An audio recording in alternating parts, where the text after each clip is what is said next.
Chiefs Kingdom, we've got to talk about it. Another week, another heart-pounding finish for the Kansas City Chiefs. Sunday night's nail-biter against the Chargers came down to the wire again. And with a last-second field goal, the Chiefs not only secured their 12th win of the season, but they clinched their 9th straight AFC West title. That's dynasty-level dominance, but this season has been anything but predictable. How does a team constantly flirt with disaster and still come out on top? Let's break down the key takeaways from this wild win and why the 2024 Chiefs are a masterclass in drama and in victory. But before we get into it, make sure you go down below and you subscribe and you turn the notification bell on so you never miss a Chiefs video. Let's get straight into it. The biggest storyline heading into this week's game was the decision to start veteran DJ Humphries at left tackle. However, for much of the game, the result felt all too familiar. Patrick Mahomes faced relentless pressure with limited time to operate. Humphries seemed to find his rhythm in the second half, but a hamstring injury forced him out, bringing Wanya Morris in to finish the game. If the injury proves serious, it raises the question of whether the Chiefs will look to add another veteran lineman. A lot of fans are wondering if this means that they will go after Donovan Smith. In the opening quarter, it appeared Andy Reid aimed to establish the run, but that plan vanished during the middle of the game. Interestingly,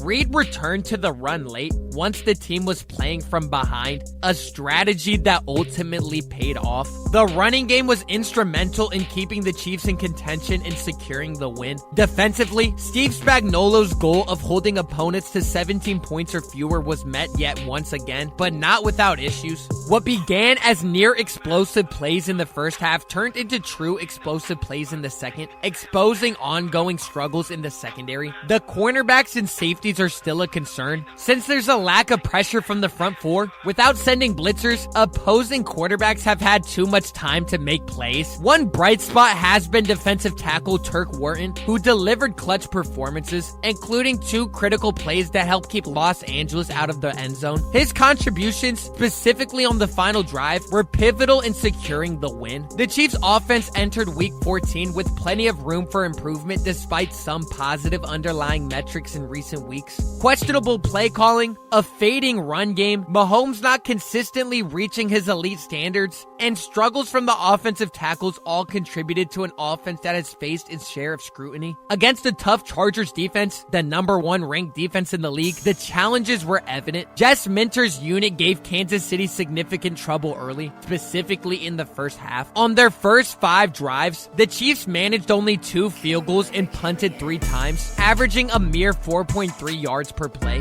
None of those drives exceeded 40 net yards, and one ended in a 3-and-out. Missed opportunities, including errant throws, drop passes, and protection issues involving newcomer DJ Humphries, stalled the offense until their final drive of the half, a crucial 9-play, 77-yard touchdown series that provided a much-needed lead. Even so, the offensive struggles made for a frustrating first half. While the offense sputtered, Steve Spagnuolo's defense stepped up, shutting down Los Angeles early. For a defense ranked 26 in EPA play from weeks 8 to 13, this was a standout performance. Despite dealing with a rotating cornerback lineup in the last-minute absence of Joshua Uche, the Chiefs held the Chargers to 4.7 yards per play in the first half and limited Justin Herbert's team to 5 consecutive punts to start the game. Impressively, Herbert and the Chargers were held scoreless in the first half for just the 3rd time in his career. The second half, however, told a different story. As has become a trend this season, the Chiefs allowed their opponent to hang around, creating a more dramatic finish. Kansas City's 13-0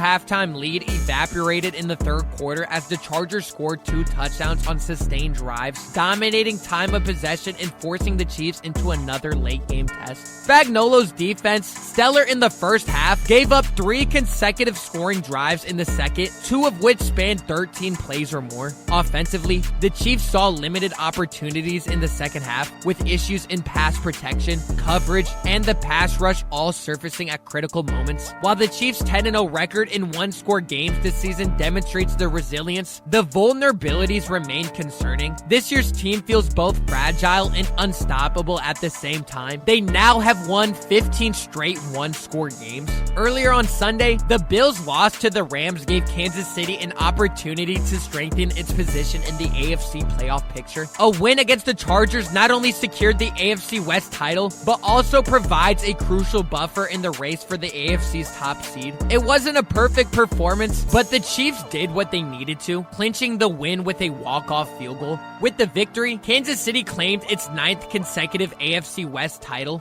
a streak dating back to 2016. This remarkable run is second only to the New England Patriots' 11-year division dominance from 2009 to 2019. It's a testament to Andy Reid's leadership, the franchise's stability, and the players' ability to consistently deliver. From the tail end of the Alex Smith era to the height of the Mahomes era, the Chiefs have owned the AFC West, and the dominance isn't ending anytime soon. Now, I want to go back to the left tackle situation. I think a lot of people expected DJ Humphries to be the savior and play completely different. He did have his moments where he held his own against Joey Bosa, but also had his moments where he gave up protection, where he allowed pressures, was beat on some reps, even getting dropped to the floor. But all we need from DJ Humphries is to be slightly better than Wanya Morris. Wanya Morris is one of the worst tackles in the league, and it doesn't make it better that Jawan Taylor hasn't been playing the best either. It's unfortunate that DJ Humphries suffered a hamstring injury, and depending how serious it is, he probably will miss some time. This is leaving some fans to wonder if the Chiefs should make a call to Donovan Smith, a tackle that has already won a Super Bowl with them, and a lot of people expected them to make a call to him already. I think if DJ Humphries is out, then they definitely need to make a call to Donovan Smith. It seems like that's their best option. Wanya Morris or Kingsley Suamataia are not ready to start in the playoffs. If they were the ones starting in the playoffs or in the Super Bowl, I would actually be worried for the Chiefs. That is the one issue that I have with the Kansas City Chiefs is their tackle situation, and it's very unfortunate since we all know their interior is one of the best in the league. This offense has so much potential with DeAndre Hopkins and Xavier Worthy, also with Hollywood Brown coming back soon, but Mahomes is uncomfortable. He doesn't have the time, and what some fans would say would be some questionable play calling. This all plays a role in why Mahomes isn't connecting with some of his receivers, but we all saw against the Chargers that Mahomes, when he has the ball in his hands, he will make the right play and the right moves when he needs to. There is nobody else in the NFL when the game is on the line, the end of the fourth quarter, that you would want other than 15. He is the most clutch player in the NFL and potentially in NFL history when it's all said and done.